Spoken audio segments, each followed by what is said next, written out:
What's going on, everyone? Welcome back to the channel here. Hope you're having an amazing day. Guys, today's video, we're gonna be going over one of the most overlooked pieces of information you can get from looking at your electronics, not just forward-facing sonar, that can determine the success of your day. You know, a lot of the times during the fall and the springtime, anglers totally overlook this information that we're gonna be going over here in this video. Before we hop into it, guys, make sure to leave a like on the video at the end if you enjoy it, subscribe to the channel, and most definitely check out our Instagram and Facebook at Lake Pro Tackle online, guys. I'm posting constant updates of when we're getting new stuff in, when we're dropping some very exclusive items, and overall just telling you how my day's going so I can keep up with everything that's going on. We have a bunch of cool stuff coming in. You know, Crush City came in very recently from Rapala. Geek Crack, got some brand new rods in, and we like to host exclusive deals on our Instagram story, so definitely make sure to hit the notification bell for that. But let's go ahead and hop into this video here, guys. So one of the most overlooked pieces of information that I find a lot of anglers don't pay attention to, whether it's they're not, locked down, using their side scan, using their Dan scan or forward-facing sonar, they're not, I guess, what's the correct term for this? They're not keyed into their electronics the way I think they need to be, utilizing the technology that we have. And, this refers to side scan, down scan, and forward-facing sonar. It doesn't have to be just forward-facing sonar, guys. You can definitely determine how much bait is in your area by utilizing down scan at a very effective rate. So side scan also has a little bit of the down scan down near the middle of the graph, and you can determine how much bait is in an area very, very quickly. Now, typically down scan and of course forward-facing sonar are gonna be the most effective ways to determine how much bait and the size of your bait that you're around. Now, what information can we divulge from the amount of bait, the size of bait, and how they're moving around in your areas? So right now in the fall time, a lot of the bass are chasing bait. You hear this term a lot. Top water picks up. You can throw a walking style bait or a whopper plopper all day throughout the day in the fall time most of the time, and it can be a really, really fun time of the year. Now, if you're like me, it took me just a little bit, or maybe you're still on this train, you might be having difficulty finding the fish, finding the right areas that hold the fish, and this is one way to easily determine if you're in the right area. Now, every fish is different throughout the country, throughout the state, through each lake, even if they're right next to each other, they're all very different. But the more time you have on the water and the more you recognize some of these patterns of the bait, of the forage, whatever they're chasing around, the easier it is to basically stay on your fish, key in on the fish a lot easier. And these are just some easy ways to easily tell how you can get on those areas much quicker. So one of the biggest things for me, of course, during the fall time is to match the hatch or not to match the hatch. When I'm looking at my forward-facing sonar, the two main types of forage that we have in this DFW area, the Dallas-Fort Worth area, our lakes don't have a lot of grass on them. They don't have a lot of main structure. After the summer, the lakes are drawn down quite a bit, and those shad really just have to roam around, find their areas, chase their bait, the little phytoplankton and stuff like that.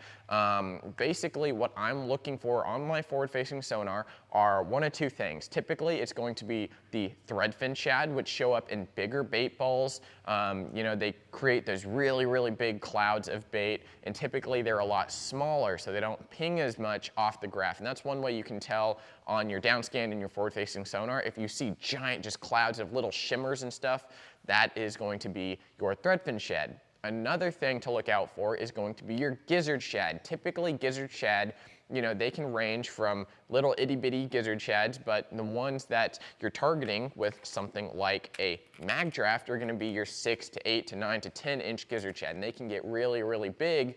And of course, the big bass love feeding up on the bigger meals. Shad themselves are very oily, very rich in nutrition, and the bass will like to target these bigger shad because it's an easier meal to get down than a bluegill. Chasing down a crawfish and digesting a crawfish takes a lot of energy for them. So, bass are very, very efficient creatures. They don't like to chase their meals if they don't have to. Obviously, in the fall time, that bait's always moving around. Those fish are gonna set up on transition areas. They're gonna set up to ambush their prey. And of course, you sometimes get the ones that chase out in the middle of the lake because every bass is different. So, you know, the two things I'm looking for, threadfin shad and gizzard shad. If I'm in an area that is just overloaded with bait, if my entire screen on downscan and forward-facing sonar are just covered with bait, typically I'm gonna say I'm not in the right area. Sometimes, you know, as the winds shift here and there in the fall time from south to north, those bass might have time to catch up to those shad, especially the threadfins, because the threadfins typically move a lot slower than the gizzard shad. The gizzard shad are more, I guess, nomadic, pelagic type fish, in my opinion. You know, they like to move those bigger distances. They're eating a little bit bigger bait, so they have to keep up with them a lot easier. So they're moving around quite a bit. The threadfin shad, or your little glass minnow type shads, guys, they're gonna move around and typically stay in an area a lot longer. And if you see an excess of this threadfin glass minnow type shad, guys, typically the bass aren't gonna be on them as much. You know, if there's a plethora of bait there, you're probably gonna find a bunch of those 6 to 8 to 10-inch bass that are, you know, usually eating something like a 1.5 square bill. You know, this is one of my favorite baits in the fall time. I love throwing a square bill.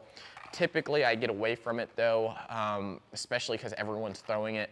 You know, the 1.5 has been super popular for a very, very long time.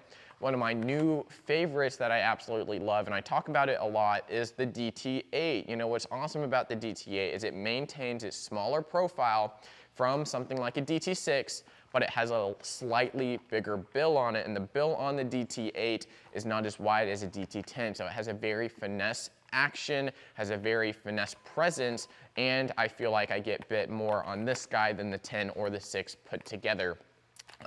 So, you know, when you are chasing around those smaller threadfin, this is a great size. It stands out. It's a little bit bigger than your standard threadfin will typically be, and these are great around riprap. These are great cranking around chunkier rock where that wind is pushing into, and it's just an easy way, a high percentage way to get bit.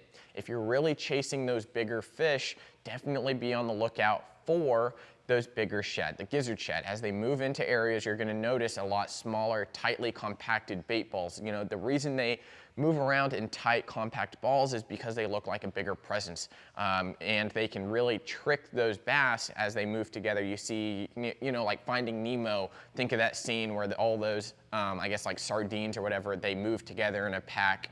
They can basically create shapes and other things to trick the bass into thinking it's a bigger fish or just too big of a bait that they can handle. So, you know, when I'm doing something like that, targeting those fish, a lot of the times it will be forward-facing sonar in the fall time because those fish are moving around. They're usually tight on an ambush spot that's very, very hard to reach. In my most recent video, guys, I talked about, you know, fall fishing, how it can be very difficult here and there. You know, with forward-facing sonar, it makes it a lot easier to target these very specific fish when they get on specific cover. You know, the jerkbait is a super deadly bait in the fall time to target these fish. You know, the flash boost, this is a World Minnow 115 SP. This thing is amazing. It stands out. It has a little bit different color. It has the flash boost in it. You see right here, you can see that little piece vibrating on the inside. It's just something extra that those bass can key in on. And if you have the electronics or the means to do so to target these fish, specifically with a lure that stands out, you're gonna have a ton more success. Now, I talked about how if threadfin get in an area and they overload that area, you're not gonna get bit as much or not have those bigger bites you're looking for. Typically, my ideal situation is have a decent population of threadfin in the area, not too much. You know, if I look at one screenshot from my graph, I want maybe one little area full of threadfin and then maybe 2 or 3 schools of those gizzard shad in the fall time. You know, those bigger bass are gonna be following those gizzard shad around up onto flats, up onto humps, up and, you know, they will get in those high percentage riprap corners, points and stuff like that. But a lot of the time, guys, clay banks in the fall time can be a huge player. I know post spawn in the springtime, those are also a huge player. And I really mirror what I do in the post spawn springtime to what I do in the early stages of fall, because those as the bait moves around, they're gonna be in the same areas. Those bass are gonna be either moving back out in the springtime from the backs of the coves from spawning, and then in the fall time, a lot of the time they're chasing into those areas. So those same transition points on either end of the spectrum, the spring and the fall, are gonna be used in the same time frame for these bites. Now, you know, like I said, gizzard shad are the ones I like to target. This can be a high percentage bait, especially for bigger style fish, you know, your bigger class fish, you know, your 6, 7, 8, 9, 10 pounders. A lot of them will not turn down a mag draft. You know, the mag draft is one of my favorite baits. I like to throw the 6-inch mag draft for those fall fish. My one issue with it is I can't reel it as fast as I want to. A lot of these fish, bass from any size, can reach speeds that no human can really reel at. So, you know, I like the mag draft, especially if they're on specific cover. I can really put it in that area, keeping the strike zone a lot longer. However, the coal shad, the Berkeley coal shad, you can weight it down a lot easier and you can have a ton more success on that coal shad. And we just got a big order of them in. And we also have a really big sale going on. I'm gonna let you know real quick. It's buy one, get one half off, 6 and 8-inch coal shads. And I definitely recommend you to try these in the fall time. Weight them a lot heavier than you normally think you would, reel them a lot faster, and definitely get a lot more bites on them. And they won't blow out on you, which is the amazing thing. If you are just going for specific bites with forward-facing sonar, the A-Rig is probably the easiest lure to do that, and this is one of my favorites, the Picasso. This is the junior. The original is also good. This one here, we've got them on the website, of course, everything lakeprotackle.com, guys, but this guy here, the A-Rig, it was banned in all the elite trails. No one can throw them because that's how good they are. If you're like me and you're a weekend angler, definitely give A-Rigs a try in the fall and the springtime, guys. When that bait is moving around really fast, hook up some 1/8-ounce jig heads on here, roll with something like this little super shad. It's a 2.5-inch bait, easily mimics threadfin, but those big bass cannot resist it sometimes because it's just a huge presence. You know, you're putting out 5 different baits out there, plus blades if you've got them. If you've got, you know, 8 blades on there, it's an even bigger school, which is even better. So there's many different ways to get bit around these areas and definitely determine how your bite's gonna go. You know, if I see just gizzard shad, I might not be in the right area for catching a lot of fish, but typically if there's a lot of schools of those bigger gizzard shad moving around, I know there's bigger bass nearby. And a lot of the times if I do see those bigger schools of gizzard shad, whether they're being chased by hybrids or stripers or other predatory fish like that, a flutter spoon immediately comes into my head just because those big gizzard shad, as that water cools down or they get hit by hybrids or sand bass or anything like that, guys, those big lazy bass, you hear this all the time, the big lazy bass sit under those schools of hybrids and stripers and other smaller fish that are killing these shad. And those big lazy ones will sit under them, and it's easy pickings with a flutter spoon or like a jigging spoon or something like that. One of my first experiences on the lake, on Lake Louisville, I took my dad, my brother and I took a guide trip out on Lake Louisville, and we caught hybrids and sand bass and all the cool stuff like that. And the guide said, man, the amount of 7, 8, and 9 pounders I've pulled out of here, you know, bass, under these schools of sand bass and hybrids is absolutely astonishing. Now, we didn't catch any that day, but we did get on a really awesome jig and spoon bite with you know, hybrids and sand bass, and we limited out. Every one of us, I mean, we took home like 25 sand bass each and some hybrids and stuff like that. So, you know, immediately when I think of just a packed ton of gizzard shad, flutter spoon, especially mag draft, and, you know, definitely the A-Rig, you can get tons of bites. You just want to make sure it can get down to the depths you want. You know, when I see a lot more gizzard shad with a lot of threadfin mixed in, I know there's just generally a huge population of fish in those areas. Now, this is all dependent also on how your weather moves. If it's a north wind one day and a south wind the other, a lot of the times those bass will shut off.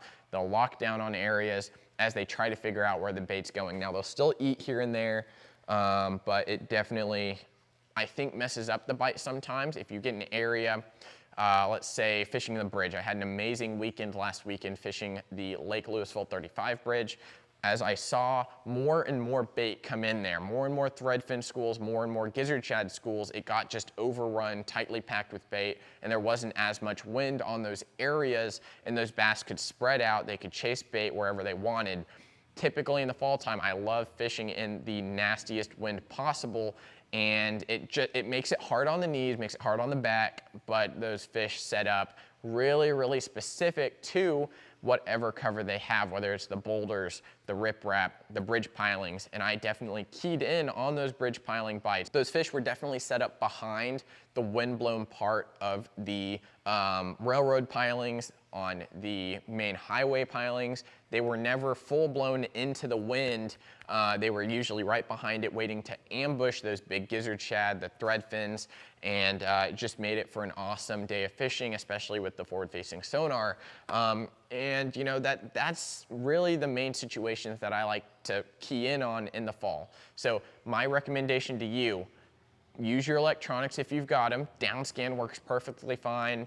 The regular chirp sonar will show you, you know, these big clouds of bait fish in those areas. It's gonna highlight it blue if you have it on the normal color pattern. And you can definitely easily determine the areas you need to be in. I like to be in the windier areas, especially right now, because it's gonna push all that phytoplankton, push the threadfin, push the gizzards. Everything's gonna be feeding up in those areas, and you can easily determine how your day is going to go. If you need to adjust your baits to smaller profiles like the DT or the 1.5, even the A-rig, you can do that. If you're finding that, you know, you need to key in on those bigger gizzards, if the bass are being lazy, not moving around as much, the mag draft, the coal shad, the jerk bait can definitely trigger a lot of big bites. Guys, I think that's gonna wrap it up. If you have any questions, leave them down in the comments below. Definitely let me know if this video helped you out. Leave a like on it. If it did, subscribe to the channel if you enjoy the content we're doing here at Lake Pro Tackle, guys. We've got a bunch of cool stuff online, lakeprotackle.com. Very high-end rods if you're looking for those. Got swim bait specific stuff from Leviathan, Calcutta, Conquest. We've got a whole myriad of different swim bait stuff that you can check out as well. So guys, I hope you enjoyed this video. We will see you next time, Lake Pro Tackle. See you guys.